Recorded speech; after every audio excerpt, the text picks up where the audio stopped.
ഒന്നടങ്കം ദേശത്ത് മുഴുവനും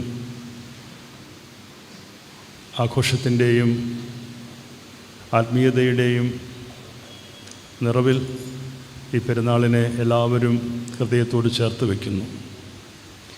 ഒരു ദേശത്തിൻ്റെ മുഴുവനും പ്രകാശമായി പരിശുദ്ധനായ മോർ ഗ്രിഗോറിയോസ് കൊച്ചു തിരുമേനിയാൽ സ്ഥാപിതമായി കഴിഞ്ഞ 1.5 നൂറ്റാണ്ടോളം ഈ ദേവാലയം ഇവിടെ അനുഗ്രഹകരമായി നിലകൊള്ളുമ്പം നമുക്ക് ദൈവസന്നിധിയിൽ വിനയത്തോടുകൂടി പ്രാർത്ഥിക്കാം. പരിശുദ്ധൻ്റെ മധ്യസ്ഥതയിലൂടെ അനേകം അത്ഭുതങ്ങളും അടയാളങ്ങളും നമ്മുടെ ഈ കഴിഞ്ഞകാല ജീവിതത്തിലെ അനേകം സാക്ഷ്യങ്ങളിലൂടെ നമുക്കെല്ലാവർക്കും വെളിപ്പെടുത്തുവാനായിട്ട് സാധിക്കും. ഒരു വർഷവും കൂടി പെരുന്നാൾ കൊണ്ടാടുവാൻ, അതിൽ സംബന്ധിക്കുവാൻ, ഭാഗവാക്കാകുവാൻ ഭാഗ്യം തന്ന ദൈവത്തിന് നമുക്ക് മഹത്വം കരയറ്റാം. കഴിഞ്ഞ വർഷം ഈ പെരുന്നാളിൽ വന്ന് സംബന്ധിക്കുവാൻ എനിക്ക് സാധിച്ചില്ല. ശാരീരികമായ പ്രശ്നങ്ങളൊക്കെ ഉണ്ടായിരുന്നു. എന്നാൽ ഈ വർഷം നിങ്ങളോടൊപ്പം ഈ പരിശുദ്ധ ദേവാലയത്തിൽ വന്ന് ദൈവത്തെ ആരാധിച്ച പരിശുദ്ധനായ സഹദായുടെ മധ്യസ്ഥതയിലൂടെ അനുഗ്രഹം പ്രാപിക്കുവാൻ, പള്ളിയിൽ ഒരുപക്ഷെങ്കിൽ വർഷത്തിലൊരിക്കൽ മാത്രമാണ് 5 മേൽ കുർബാന ഇവിടെ നിർവഹിക്കപ്പെടുന്നത്. വളരെ അനുഗ്രഹകരമായ ഒരു ദിവ്യ ബലിയർപ്പണമായിരുന്നു. അതിലൂടെ ആത്മീയാനന്ദത്തിൻ്റെ അനുഭവത്തിലേക്ക് നമ്മെ കൂട്ടിക്കൊണ്ടുപോകുന്ന അനുഭവമാണല്ലോ സ്വർഗം ഭൂമിയിൽ ഇറങ്ങി വരുന്ന അനുഭവ സാക്ഷ്യമാണ് വിശുദ്ധ ബലിയിലൂടെ നമുക്ക് അനുഭവപ്പെടുന്നത്. നീതിമാൻ്റെ ശ്രദ്ധയോടുകൂടിയ പ്രാർത്ഥന വളരെ ഫലിക്കുന്നുവെന്ന് സങ്കീർത്തനക്കാരൻ പറയുന്നുണ്ട്. 5-ാമത്തെ സങ്കീർത്തനത്തിൻ്റെ 16-ാം വാക്യം. പ്രിയമുള്ളവരെ, പ്രാർത്ഥന നമ്മളെല്ലാവരും അനുഷ്ഠിക്കുന്ന ഒന്നാണ്. പ്രാർത്ഥന എന്നാൽ നീതിയോടുകൂടി, നീതി നിറഞ്ഞ ഹൃദയത്തോടുകൂടി, വിശ്വാസത്തോടുകൂടി, ആത്മാർത്ഥതയോടുകൂടി പ്രാർത്ഥന നിർവഹിക്കുവാൻ നമുക്ക് എത്രമാത്രം കഴിയുന്നുണ്ട് എന്നുള്ളത് വളരെ പ്രധാനപ്പെട്ടതാണ്. അപ്രകാരം ചെയ്യുന്ന പ്രാർത്ഥനയ്ക്ക് ലോകം തന്നെ മാറ്റിമറിക്കുവാനുള്ള ശക്തിയുണ്ടെന്നാണ് സങ്കീർത്തനക്കാരൻ പറയുന്നത്. പരിശുദ്ധന്മാരും സഹദേന്മാരുമൊക്കെ തങ്ങളുടെ പ്രാർത്ഥനയുടെ വലിയ ശക്തി കൊണ്ടാണ് വലിയ പ്രതിസന്ധികളെയും പ്രതികൂലതകളെയും ആകുലതകളെയും ഒക്കെ അവർക്ക് മറികടക്കുവാനുള്ളതായ വിശ്വാസത്തിൻ്റെ പോരാട്ടം വഹിക്കുന്നതിന് വേണ്ടിയുള്ളതായ ശക്തി അവർക്ക് പ്രദാനം ചെയ്തിട്ടുള്ളത്. പ്രാർത്ഥനയ്ക്ക് ഫലമുണ്ടാകണമെങ്കിൽ അതിന് പിന്നിൽ ഒരു നീതിപൂർവകമായ ഒരു ജീവിതമുണ്ടായിരിക്കണം. ഒരു വശത്തോടുകൂടി പ്രാർത്ഥിക്കുന്നു, മറുവശത്ത് നമ്മൾ നീതിപൂർവകമല്ലാത്ത വിശ്വാസ വഴികൾ വിട്ടുള്ള ജീവിതമാണ് നയിക്കുന്നത് എങ്കിൽ ആ പ്രാർത്ഥനയ്ക്ക് ഒരിക്കലും ഫലമുണ്ടാവുകയില്ല. നീതിമാൻ്റെ പ്രാർത്ഥനയെ കർത്താവ് കേൾക്കുന്നു എന്നാണ് സങ്കീർത്തനക്കാരനും നമ്മളോട് പറയുന്നത്. 34-ാമത്തെ സങ്കീർത്തനത്തിൻ്റെ 15-ാം അധ്യായം. പ്രിയമുള്ളവരെ, പരിശുദ്ധനായ ഗീവർഗീസ് സഹദായുടെ ജീവിതത്തിലേക്കൊന്ന് നമ്മൾ നോക്കുമ്പോൾ, സഹദാ ഒരു സൈന്യാധിപനായിരുന്നു. അതിൻ്റെ വിശദവിവരങ്ങളൊന്നും നമുക്കറിയത്തില്ല. അദ്ദേഹത്തിൻ്റെ വേഷവിധാനങ്ങളിൽ നിന്നൊക്കെ നമുക്ക് മനസ്സിലാക്കാൻ പറ്റുന്നുണ്ട്. അദ്ദേഹം ഒരു റോമ പട്ടാളത്തിൻ്റെ ചുമതലയുള്ള ഒരു വ്യക്തിയായിരുന്നു. അധികാരവും സ്ഥാനമാനങ്ങളും സൗകര്യങ്ങളും സുഖവുമൊക്കെ വേണ്ടുവോളം ആസ്വദിക്കുവാനുള്ള എല്ലാ സാധ്യതകളും ഉണ്ടായിരുന്ന ഒരു യുവാവായ പട്ടാളക്കാരൻ. അവിടെ അദ്ദേഹത്തിന് മുന്നിൽ 2 വഴികൾ മാത്രമേ ഉണ്ടായിരുന്നുള്ളൂ. തൻ്റെ ജീവിതത്തിന് ഇനിയും ലഭിക്കാമായിരുന്ന അനേകം സുഖങ്ങളും സൗകര്യങ്ങളും സ്ഥാനമാനങ്ങളും അതിൻ്റെ പിന്നാലെ വേണമെങ്കിൽ പോകാം. അതല്ല എന്നുണ്ടെങ്കിൽ അവിടെ ക്രൈസ്തവ പീഡനം അഴിഞ്ഞാടിയിരുന്ന ഒരു കാലത്ത് ക്രിസ്തീയ സഭയ്ക്ക് വേണ്ടി, പീഡനമേൽക്കുന്നവർക്ക് വേണ്ടി നിലകൊണ്ട അദ്ദേഹത്തിൻ്റെ നിലപാട്, സത്യത്തിൻ്റെ നിലപാട്, നീതിയുടെ പക്ഷത്ത് നിൽക്കുവാനുള്ള നിലപാട്, ദൈവത്തിൻ്റെ ജനത്തോടൊപ്പം നിൽക്കുവാനുള്ള നിലപാട്, ആ നിലപാടിന് വേണ്ടി അദ്ദേഹത്തിന് അനേകം പീഡനങ്ങളും കഷ്ടതകളും സഹിക്കേണ്ടതായിട്ട് വന്നു. അനീതിയെയും ദോഷത്തെയും തിന്മയെയും എതിർക്കുക എന്നുള്ളത് ഏത് കാലഘട്ടത്തിലും ക്രിസ്തുവിൽ വിശ്വസിക്കുന്ന ഒരു ദൈവ പൈതലിനെ സംബന്ധിച്ചിടത്തോളം വളരെ പ്രാധാന്യമർഹിക്കുന്ന ഒന്നാണ്. അനീതിയും അഴിമതിയും തിന്മയും ഒക്കെ അധികരിക്കുന്ന ഒരു ലോകത്താണ് നമ്മൾ ഇന്ന് ജീവിക്കുന്നത്. അപ്രകാരം തിന്മ അധികരിക്കുന്ന ഒരു ലോകത്ത് തിന്മ കൊണ്ട് നമുക്ക് തിന്മയെ കീഴ്പ്പെടുത്തുവാൻ സാധിക്കുകയില്ല. അതുകൊണ്ടാണ് പരിശുദ്ധനായ പൗലോസ് അപ്പോസ്തലൻ റോമർക്ക് എഴുതുന്നുണ്ട്, നന്മ കൊണ്ട് തിന്മയെ കീഴ്പ്പെടുത്തുക. പരിശുദ്ധനായ സഹദയുടെ നിലപാടതായിരുന്നു. അപ്രകാരം നന്മ കൊണ്ട് തിന്മയെ കീഴ്പ്പെടുത്തുവാൻ ശ്രമിക്കുമ്പോൾ അവിടെ ഏൽക്കേണ്ടി വരുന്നതായ പീഡനങ്ങൾ, മരണം വരെയും മുന്നിൽ കണ്ടുകൊണ്ടാണ് പരിശുദ്ധനായ സഹദ ആ സത്യത്തിൻ്റെ മാർഗത്തിലൂടെ സഞ്ചരിക്കുന്നത്. സത്യത്തിൻ്റെ മാർഗത്തിൽ സഞ്ചരിക്കുക എന്നുള്ളത് ദുഷ്കരമായ ഒരു കാര്യവും കൂടിയാണ്. ഒഴുക്കിൻ്റെ കൂടെ അങ്ങ് ഒഴുകുകയാണെങ്കിൽ വളരെ സുഖമാണ്. നമ്മൾ കൂടുതൽ കാര്യങ്ങളൊന്നും പറയാണ്ടിരിക്കുക, എല്ലാവരും പറയണതൊക്കെ കേൾക്കുക. അങ്ങനെ ആ ഒരു ടെമ്പോ അനുസരിച്ച് അങ്ങോട്ട് പോയി കഴിഞ്ഞാൽ ആരും ഒരു പ്രശ്നം ഉണ്ടാക്കത്തില്ല. സ്വാർത്ഥതയിൽ മനുഷ്യൻ വീണു പോകുന്നത് കൊണ്ടാണ് പലപ്പോഴും അങ്ങനെയുള്ള മനോഭാവത്തിന് ഉടമകളായി മാറ്റപ്പെടുന്നത്. പരിശുദ്ധനായ സഹദ നമുക്ക് കാണിച്ചു തരുന്നൊരു മാർഗം മറ്റൊന്നായിരുന്നല്ലോ. അദ്ദേഹത്തിൻ്റെ നിസ്വാർത്ഥമായിട്ടുള്ള ചിന്തയിൽ നിന്നുമാണ് കർത്താവിന് വേണ്ടി പീഡനമേൽക്കുവാൻ, കർത്താവിൽ വിശ്വസിക്കുന്ന ജനത്തിൻ്റെ ഉയർപ്പിനും അവരുടെ വീണ്ടെടുപ്പിനും അവരുടെ രക്ഷയ്ക്കും വേണ്ടിയിട്ട് തന്നെ മറുവിലയായി കൊടുക്കുന്നതിനുമുള്ളതായ തീരുമാനമെടുക്കുന്നത്. വിശ്വാസികളായ നമുക്ക് നീതിയുക്തമായ ജീവിതം നയിക്കുവാനുള്ള ഉത്തരവാദിത്വവും കടപ്പാടുമുണ്ട്. പ്രിയമുള്ളവരെ, പ്രാർത്ഥിച്ചതുകൊണ്ട് മാത്രം കാര്യമായില്ല, നീതിയോടുകൂടിയ പ്രാർത്ഥനയായിരിക്കണം. അതല്ലാത്ത പ്രാർത്ഥനകൾ ഒരു പക്ഷെങ്കിൽ അധരവ്യായാമമായി അത് മാറ്റപ്പെട്ടു പോകുമോ എന്ന് നമ്മൾ സംശയിക്കണം. ശക്തിയുടെ ഉറവിടമാണ് പ്രാർത്ഥന. പരിശുദ്ധനായ മോർഗീവർഗീസ് സഹദായിയുടെ ശക്തി ആയുധങ്ങളിലായിരുന്നില്ല. അദ്ദേഹത്തിൻ്റെ കയ്യിൽ ആയുധമുള്ളതായി നമുക്ക് കാണാം. അദ്ദേഹത്തിൻ്റെ വേഷ സംവിധാനം ഒരു പട്ടാളക്കാരൻ്റെ പടച്ചട്ടയും വാളും അതുപോലെ തന്നെ കുന്തവും പരിചയമൊക്കെയാണ്. എന്നാൽ ലോകത്തിൻ്റേതായ ഒരു യുദ്ധത്തിൻ്റെ പുറപ്പാടിന് മാത്രമുള്ളതായ ഒരു വേഷ സംവിധാനമായിരുന്നില്ല അത്. ലോകത്തിൻ്റെ തിന്മയ്ക്കെതിരെയുള്ള യുദ്ധത്തിന് വേണ്ടിയുള്ള പുറപ്പാടായിരുന്നു. അവിടെ യുദ്ധം പുറത്ത് നടക്കുന്ന ഒരു പ്രശ്നസങ്കീർണമായ ഒരു സംഭവം എന്നുള്ളതുപരിയായിട്ട് ഓരോ മനുഷ്യൻ്റെ ഹൃദയത്തിലും ഒരു യുദ്ധവും ഒരു സംഘർഷവുമൊക്കെ നടക്കുന്നുണ്ട്. നമ്മുടെ എല്ലാ മനസ്സിലൊക്കെ നമ്മെ അലട്ടുന്ന സംഘർഷഭരിതമായ എന്തെല്ലാം ചിന്തകളിലൂടെയാണ് നമ്മളൊക്കെ കടന്നു പോകുന്നത്. നിരന്തരമായി നന്മയ്ക്കും തിന്മയ്ക്കുമെതിരെ, നന്മയുടെയും തിന്മയുടെയും മധ്യ തീരുമാനങ്ങൾ എടുക്കാൻ സാധിക്കാതെ നമ്മൾ പലപ്പോഴും ഏറെ പ്രയാസപ്പെടാറുണ്ട്. പരിശുദ്ധൻ്റെ ജീവിതം നമ്മെ പഠിപ്പിക്കുന്നത് യുദ്ധം പുറത്ത് മാത്രമല്ല, യുദ്ധം നമുക്കകത്തും നമുക്കുള്ളിലും നമ്മിൽ തന്നെയും നടക്കുന്നുണ്ട് എന്നുള്ളത്. ദോഷത്തിനെതിരെ വിജയിക്കുവാൻ, തിന്മയ്ക്കെതിരെ വിജയിക്കുവാൻ ദൈവത്തിൻ്റെ യേശുക്രിസ്തുവിൻ്റെ സഹായം ആവശ്യമാണ്. അതുകൊണ്ടാണ് അപ്പോസ്തലൻ പറയുന്നത്, നന്മ കൊണ്ട് തിന്മയെ കീഴ്പ്പെടുത്തുക. അപ്പോസ്തലൻ ഫിലിപ്പർക്ക് എഴുതുന്നുണ്ട് 4-ാം അധ്യായത്തിൻ്റെ 6-ാം വാക്യത്തിൽ, ഒന്നിനെക്കുറിച്ചും വിഷമിക്കേണ്ട, എല്ലാറ്റിലും പ്രാർത്ഥനയിലും അപേക്ഷയിലും നമ്മുടെ ആവശ്യത്തെ സ്തോത്രത്തോടെ അറിയിക്കുക എത്രയാണ് വേണ്ടത്. ഇന്ന് ലോകം വലിയ സംഘർഷഭരിതമായ അന്തരീക്ഷം നിൽക്കുന്നത്. നമുക്ക് തോന്നും നാം ഇവിടെ ജീവിക്കുമ്പോൾ നമുക്ക് പ്രശ്നമൊന്നുമില്ല എന്ന്. ഞാൻ ഈ അടുത്തയിടെ ന്യൂസിലാൻഡിൽ പോയിരുന്നു, നമ്മുടെ മണക്കാട്ടച്ഛൻ്റെ മോൻ്റെ പള്ളിയിൽ. അപ്പോൾ അവർ പറയുമായിരുന്നു, തിരുമേനി ബാവ 3 ആഴ്ചക്കകം ഇവിടെ പെട്രോളിൻ്റെ വില ഇരട്ടിയായി വർദ്ധിച്ചു എന്നാണ്. ഇവിടെ അടുത്ത ദിവസങ്ങളിൽ പെട്രോളിൻ്റെ വിലയൊക്കെ കൂടാൻ പോകുന്നതൊക്കെ നമ്മൾ കേൾക്കുന്നുണ്ട്. മനുഷ്യജീവിതം ദുഷ്കരമായി കൊണ്ടിരിക്കുകയാണ്. ലോകരാജ്യങ്ങൾ മത്സരിക്കുകയാണ്, ആയുധപ്പുരയായി മാറിയിരിക്കുകയാണ്. അതിനുള്ള മത്സരമാണ് ഇന്ന് ലോകരാഷ്ട്രങ്ങൾ പലതും നടത്തിക്കൊണ്ടിരിക്കുന്നത്. അപ്രകാരം തിന്മയെ അധികരിക്കുന്ന അതീശത്വത്തിൻ്റെ, പിടിച്ചടക്കലിൻ്റെ, മേൽക്കോയ്മയുടെ മനസ്സോടുകൂടി പോകുമ്പോൾ അവിടെ തകർന്നടിയുന്നത് മനുഷ്യജീവിതങ്ങളാണ്. മനുഷ്യൻ്റെ സങ്കല്പങ്ങളും അവൻ്റെ സ്വപ്നങ്ങളുമൊക്കെയാണ്. എത്രമാത്രം വലിയ സ്വപ്നങ്ങൾ പേറിയാണ് പലരും പല രാജ്യങ്ങളിലേക്ക് കുടിയേറിയിരിക്കുന്നത്. ഒരു പക്ഷേങ്കിൽ ഏത് കാലത്തും സ്വസ്ഥമായി ജീവിക്കാനുള്ള ഒരു സേഫ് ഹേവൻ എന്ന് പറയുന്നത് നമ്മുടെ ഗൾഫ് കൺട്രീസാണ്. നാളിതുവരെ അവിടെ പോയി താമസിക്കുന്നവർക്കൊരിക്കലും ഒരു ബുദ്ധിമുട്ടുണ്ടായിട്ടില്ല.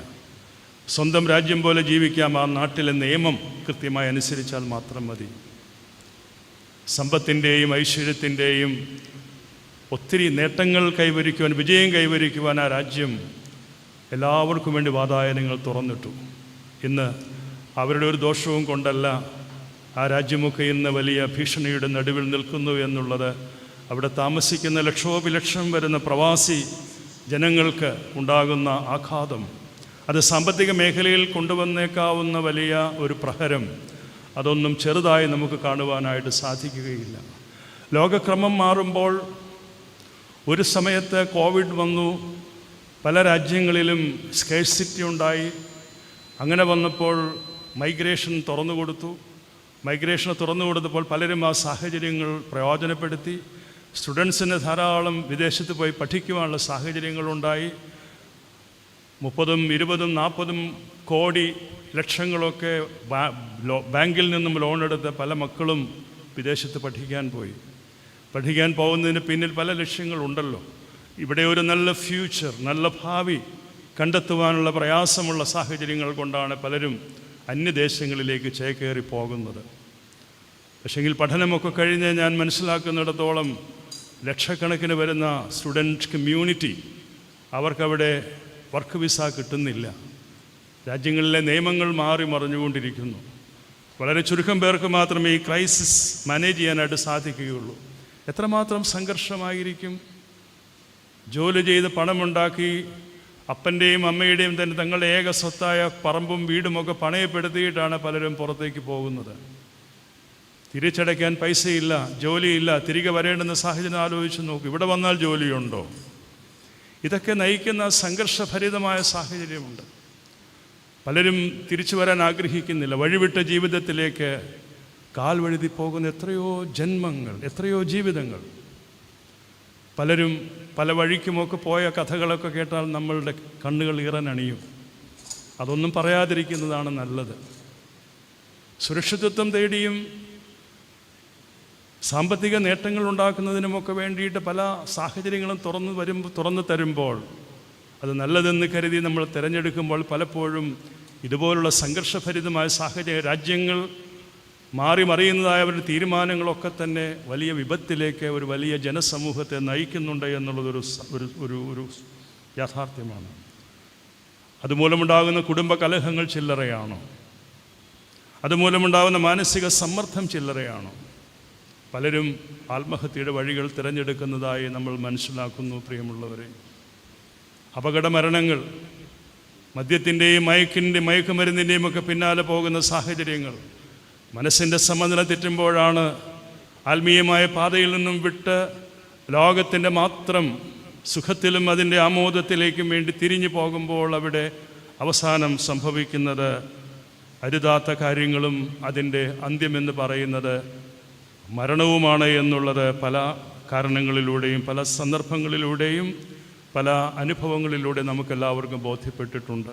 ഇതെല്ലാം മറികടക്കാൻ പ്രാർത്ഥനയുടെ ശക്തി എല്ലാ അർത്ഥത്തിലും അഭികാമ്യമാണ്. കണ്ണുനീരിലും കഷ്ടതയിലും വളരുകയും തെളിയുകയും ചെയ്യുന്ന പൗരസ്ത്യ സഭയുടെ ആധ്യാത്മികതയെ ചേർത്ത് വയ്ക്കണം. കഷ്ടതയിലും കണ്ണുനീരിലും തേജസ്കരിക്കപ്പെടുന്നതായ വിശ്വാസമായിരിക്കണം നമ്മുടേത്. ഇതൊക്കെയാണ് പരിശുദ്ധനായ സഹദ പറഞ്ഞു തരുന്നത്. പ്രിയമുള്ളവരെ, സഹനവും സാക്ഷ്യവും നമ്മുടെ ജീവിതത്തിനും ഇന്നും അത്യന്താപേക്ഷിതമാണ്. വിശുദ്ധ ഗീവർഗീസ് അതിൻ്റെ വിശ്വാസത്തിന് വേണ്ടി പീഡനം സഹിച്ചു. എത്രമാത്രം കഷ്ടതയും പീഡനവുമാണ് ഒരു മനുഷ്യ ശരീരത്തിന് ഏൽക്കേണ്ടി വന്നത്. അവിടെയൊന്നും അത്ഭുതം നടത്തുവാൻ അദ്ദേഹം ആവശ്യപ്പെട്ടിട്ടില്ല. ജീവൻ്റെ കിരീടത്തെ സന്തോഷത്തോടുകൂടി പ്രാപിക്കണമെങ്കിൽ വലിയ കഷ്ടതയിലൂടെയും വലിയ പ്രയാസത്തിലൂടെയും വേദനയിലൂടെയും പോകേണ്ടതായിട്ട് വരും. അപ്രകാരമുള്ള ഒരു ആഴമുള്ള വിശ്വാസം, ആഴത്തിലുള്ള ആത്മീയത, ഇതൊക്കെ നമുക്ക് നമ്മുടെ വിശ്വാസ ജീവിതത്തിലും നേടിയെടുക്കാനായിട്ട് സാധിക്കണം. ചിലരെ നിരാശകൾ വരുമ്പം, ചിലരെ പരാജയം വരുമ്പോൾ എല്ലാം തീർന്നുവെന്ന് കരുതി നിരാശപ്പെട്ട് ജീവിതം അവസാനിപ്പിക്കാമെന്ന് ചിന്തിക്കുന്ന എത്രയോ ആളുകൾ നമുക്ക് ചുറ്റുപാടുകളിലുമുണ്ട്. നമുക്കിവിടെ അടുത്ത് നമ്മൾ ആരംഭിച്ചിരിക്കുന്ന ഡി അഡിക്ഷൻ സെൻറ്റർ എത്ര അനുഗ്രഹകരമാണ് പ്രവർത്തനം നടക്കുന്നത്. കേരളത്തിൻ്റെ നാനാദിശയിൽ നിന്നും അനേകം ആളുകളോട് വരുന്നുണ്ട്. അവരൊക്കെ അഡിക്ഷനിലേക്ക് പോകുന്നതിന് പല കാരണങ്ങളുമുണ്ട്. സമൂഹത്തിന് ഉത്തരവാദിത്വമുണ്ട്, സഭകൾക്ക് ഉത്തരവാദിത്വമുണ്ടാകാം, കുടുംബത്തിന്, സഹജീവികൾക്ക്, സമൂഹത്തിന് ഒക്കെ ഉത്തരവാദിത്വം. ഓരോ മനുഷ്യൻ്റെയും ജീവൻ അല്ലെങ്കിൽ ജീവിതങ്ങൾ വഴിവിട്ട് പോകുമ്പോൾ അതിൽ നമ്മൾ കാഴ്ചക്കാരായി പലപ്പോഴും നോക്കി നിൽക്കേണ്ടി വരുന്നുണ്ട്. ഒരു ഉത്തരവാദിത്വം വാസ്തവത്തിൽ നമുക്കെല്ലാവർക്കുമുണ്ട്. അവരെല്ലാം അതിൽ നിന്നും ഒരു വിമോചനം പ്രാപിക്കുന്നതിന് വേണ്ടിയിട്ട്, അവരുടെ എല്ലാം മാനസികമായിട്ടുള്ള അവസ്ഥയിൽ അവരെ കൂടുതൽ ബലപ്പെടുത്തുന്നതിന് വേണ്ടി പ്രാർത്ഥനയുടെ ഒരു ഹോളിസ്റ്റിക്കായിട്ടുള്ള അപ്രോച്ചിലൂടെയാണ്. അതോടൊപ്പം തന്നെ മെഡിസിനുമൊക്കെ കൊടുക്കുന്നുണ്ട്. ചില പിള്ളേരെയൊക്കെ അവിടെ കൊണ്ടുവരാറുണ്ട്. പലരും ഡ്രഗ് അഡിക്റ്റായിട്ടല്ല കേട്ടോ. അഡിക്ഷൻ ഈ ഡ്രഗ് മാത്രമല്ലല്ലോ. അഡിക്ഷൻ എന്തെല്ലാം കാര്യങ്ങളിലായിപ്പം സ്ക്രീൻ അഡിക്ഷൻ വലിയൊരു പ്രശ്നമാണ്. നിങ്ങളൊക്കെ സാധാരണ കേൾക്കുന്നതായിരിക്കാം. അമിതമായി ഉപയോഗിക്കുമ്പോൾ അല്ലെങ്കിൽ വെളുപ്പിന് 2 മണിക്കുമൊക്കെ രാത്രിയിൽ അടച്ചിട്ട മുറിയിൽ എല്ലാം മറന്ന് മറ്റൊരു ലോകത്തിലേക്ക്, ഗെയിമിലേക്കും അതുപോലെയുള്ള കാര്യങ്ങളിലേക്കുമൊക്കെ മക്കൾ പോകുമ്പം ആശങ്കപ്പെട്ട് ചിലപ്പോൾ അമ്മയും അപ്പനും കഥകളൊന്ന് തട്ടിയെന്നിരിക്കും. ഇഷ്ടപ്പെടില്ല, അത് നിർത്താൻ പറഞ്ഞാൽ നിർത്തില്ല. അങ്ങനെ ഒരു മാനസികമായ അവസ്ഥയിലേക്കായിപ്പോയി. ഒരമ്മ 2 മണിക്ക് കുറേ കൂട്ടുകാർ കൂടി, 12ാം ക്ലാസ്സിൽ പഠിക്കുന്ന ചെറുക്കനാണ്, കൂട്ടുകാർ കൂടി ഇങ്ങനെ രാത്രി 2 മണിക്ക് എല്ലാവരും ഉറങ്ങിക്കഴിയുമ്പോൾ ഗെയിം കളിക്കുകയാണ്. അപ്പോൾ അമ്മ പറഞ്ഞു, മോനെ അരുത്, പിടിച്ചു വാങ്ങിച്ചു അവൻ്റെ കയ്യിൽ നിന്നും. അവൻ ആ ഗെയിം ഡിസ്കണ്ടിന്യൂ ചെയ്യുന്നു എന്ന് വന്നപ്പോഴത്തെ അവൻ്റെ മനസ്സിൻ്റെ സമനിലേക്ക് തെറ്റി. നല്ല അടി വെച്ച് കൊടുത്ത് തള്ളക്കിട്ട് കോളർ ബോൺ പൊട്ടി. ഇതൊക്കെ ഉണ്ടായ സംഗതികളാണ്. അപ്പം എത്രമാത്രം നമ്മുടെ മക്കളൊക്കെ ഇങ്ങനെയുള്ള അഡിക്ഷനിലേക്ക് പെട്ടു പോകുന്നുണ്ട്. ഇതൊക്കെ ഇന്നത്തെ സമൂഹത്തിൻ്റെ ഒരു ദുസ്ഥിതിയാണ്. ഒരു ജാഗ്രത, ഒരു ആത്മീയ ജാഗ്രത ഇന്ന് വളരെ ആവശ്യമായിട്ടുണ്ട്. നമ്മുടെ കുടുംബങ്ങളിലൊക്കെ കുടുംബ പ്രാർത്ഥനകളൊക്കെ കുറഞ്ഞു പോയില്ലേ? ആരെങ്കിലും ഒരുമിച്ച് വരുമോ? പല വീടുകളിലും ആരൊക്കുന്നത്തൊക്കെ വരുന്നുണ്ടായിരിക്കാം. പക്ഷേ ഞാൻ മനസ്സിലാക്കുന്നിടത്തോളം ആരെങ്കിലുമൊക്കെ പ്രാർത്ഥിക്കും. എല്ലാവരുമൊക്കെ അവരുടെ കയ്യിലുള്ള സാധനമൊക്കെ വെച്ചിട്ട് പല വഴിക്കും പല കോണുകളും അങ്ങോട്ടും ഇങ്ങോട്ടുമൊക്കെ തിരിഞ്ഞിരിക്കുകയായിരിക്കും. പ്രാർത്ഥനയ്ക്കൊന്നും വലിയ പ്രാധാന്യം കൊടുക്കാറില്ല. ഫോണൊന്ന് ചലിച്ചാൽ എടുത്തോടുകയായി. ഇത് ഓരോ കുടുംബങ്ങളിൽ നടക്കുന്ന കാര്യമാണ്. അതൊന്ന് നിർത്തിവെച്ചിട്ട് ഒരു1/2 മണിക്കൂർ വേദപുസ്തകവും വായിച്ച് പ്രാർത്ഥന നടത്തി അപ്പനും മക്കളും ഒന്ന് ഒരുമിച്ചിരുന്ന് കണ്ണോട് കണ്ണ് നോക്കി ഒന്ന് സംസാരിക്കുന്ന എത്ര കുടുംബങ്ങൾ ഇന്നുണ്ട്? അപജയമാണ്. അങ്ങനെ ഉണ്ടെങ്കിൽ നന്ന്. പരിശുദ്ധനായ മോർഗീവർഗീസ് സഹദായുടെ പെരുന്നാൾ നാം കൊണ്ടാടുമ്പോൾ വിശ്വാസത്തിന് വേണ്ടി കൊടിയ പീഡനങ്ങൾ സഹിച്ച ഒരു സഹദായാണ് നമ്മൾ ഓർക്കുന്നത്. പ്രിയമുള്ളവർ, അത് നമ്മുടെ എല്ലാം ജീവിതത്തിൽ നമുക്ക് വലിയ വെളിച്ചം പകർന്നു തരുന്ന ഒരു ജീവിത സാക്ഷ്യമാണ് പരിശുദ്ധനായ സഹദായുടേത്. തിന്മാധികരിക്കുന്ന ഈ ലോകത്തിൽ നന്മയ്ക്ക് വേണ്ടി നിലകൊള്ളുവാൻ, ജീവനുള്ള ദൈവത്തെ ത്യജിച്ച് കളയാതിരിപ്പാൻ, ദുഷ്ടതയോട് ഹൃദയം നിങ്ങളിൽ ഉണ്ടാകാതിരിപ്പാൻ ശ്രദ്ധിപ്പീനെന്ന് എബ്രായ ലേഖനത്തിലൂടെ പൗലോസ് അപ്പോസ്തലൻ ഓർമ്മപ്പെടുത്തുന്നുണ്ട്. നമ്മുടെ ജീവിതത്തിൽ നമ്മൾ തിരികെ പിടിക്കേണ്ടത് ആധ്യാത്മികതയുണ്ട്. ലോകത്തിൻ്റെ പിന്നാലെ പോയിട്ട് കാര്യമൊന്നുമില്ല. പലരും ലോകത്തിൻ്റെ പിന്നാലെ പോയി, ദൈവത്തെ മറന്ന് ലോകത്തിൻ്റെ പിന്നാലെ പോയി പലരും വലിയ അപകടത്തിൽ ചെന്ന് ചാടിയിരിക്കുന്നു. പ്രിയമുള്ളവരെ, ഞാൻ നല്ല പോരാട്ടം പോരാടി വിശ്വാസം കാത്തു, ജീവൻ്റെ കിരീടം എനിക്കായി സൂക്ഷിച്ചിരിക്കുന്നു. അപ്പോസ്തലന്റെ വാക്കുകളാണ്. പരിശുദ്ധനായ സഹദായുടെ ജീവിതം തികച്ചും അന്വർത്ഥമാക്കപ്പെട്ട ഒരു വേദഭാഗമാണ്. പ്രിയമുള്ളവരെ, നമ്മുടെ വിശ്വാസം നമുക്കതിൻ്റെ പൂർണ്ണതയിൽ നിലനിർത്താൻ സാധിക്കുന്നുണ്ടോ? ചെറിയ പരീക്ഷണങ്ങളിൽ നാം തകർന്നടിഞ്ഞു പോകുന്നുണ്ടോ എന്നൊക്കെ നമ്മൾ ചോദിക്കണം. കഷ്ടതയിലും കണ്ണുനീരിലും വളരുകയും തെളിയുകയും ചെയ്യുന്ന പൗരസ്ത്യ ആധ്യാത്മികത ഞാൻ വീണ്ടും വീണ്ടും ഓർമ്മപ്പെടുത്തുകയാണ്. അസമാധാനവും യുദ്ധവും പരിസ്ഥിതിക്ക് വരുന്നതായ ആഘാതവുമെല്ലാം വളരെ വലുതാണ്. നമ്മളുടെ വേദന മാത്രമേ പറയുന്നുള്ളൂ. പലരുമൊക്കെ പക്ഷികൾക്കും മൃഗങ്ങൾക്കുമൊക്കെ ഭക്ഷണവും വെള്ളവുമൊക്കെ കൊടുക്കുന്നുണ്ട്. പ്രകൃതി ആകമാനം എത്രമാത്രം ശ്വാസം മുട്ടുന്നു എന്നുള്ളത് നമ്മൾ മനസ്സിലാക്കണം. ഇതിനൊക്കെ ജീവനുണ്ട്. ഈ വൃക്ഷത്തിനും ഈ സസ്യലതാദികൾക്കും പക്ഷിമൃഗാദികൾക്കുമൊക്കെ ജീവനുണ്ട്. അവരുമൊക്കെ ആ ജീവൻ നിലനിർത്തുന്നതിന് വേണ്ടി എത്രമാത്രം കഷ്ടപ്പെടുന്നു. ബന്ധങ്ങളിലെ തകർച്ചകൾ ഒരു സമൂഹത്തിൻ്റെ മുഴുവനും സ്വസ്ഥമായ ജീവിതത്തിന് വലിയ താളപ്പിഴകൾ സംഭവിച്ചിരിക്കുന്നു. ആത്മീയമായ ശൂന്യതയിലേക്കാണോ നമ്മൾ യാത്ര ചെയ്യുന്നതെന്ന് പരിശോധിക്കണം.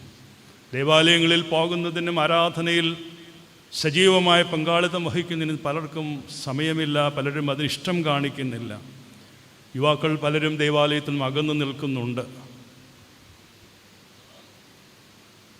അവരെല്ലാം ഭൗതികമായ ചിന്തയിലും ദൈവത്തെ വിട്ടുള്ള യാത്രയിലും പലരും ആയിരിക്കുന്നു എന്നുള്ളത് കൊണ്ട് അതെല്ലാം നമുക്ക് നൽകുന്ന ഒരു വലിയ ദുസ്സൂചനയുണ്ട്. പ്രിയമുള്ളവരെ, ധൈര്യത്തോടെ നമുക്ക് മുന്നോട്ട് പോകുവാൻ, വിശ്വാസത്തോടുകൂടി ജീവിത വഴികളെ കൂടുതൽ ക്രമപ്പെടുത്തുവാനുള്ള ആഹ്വാനവും ഈ പരിശുദ്ധ പെരുന്നാളിലൂടെ നമുക്ക് തരുന്നുണ്ട്.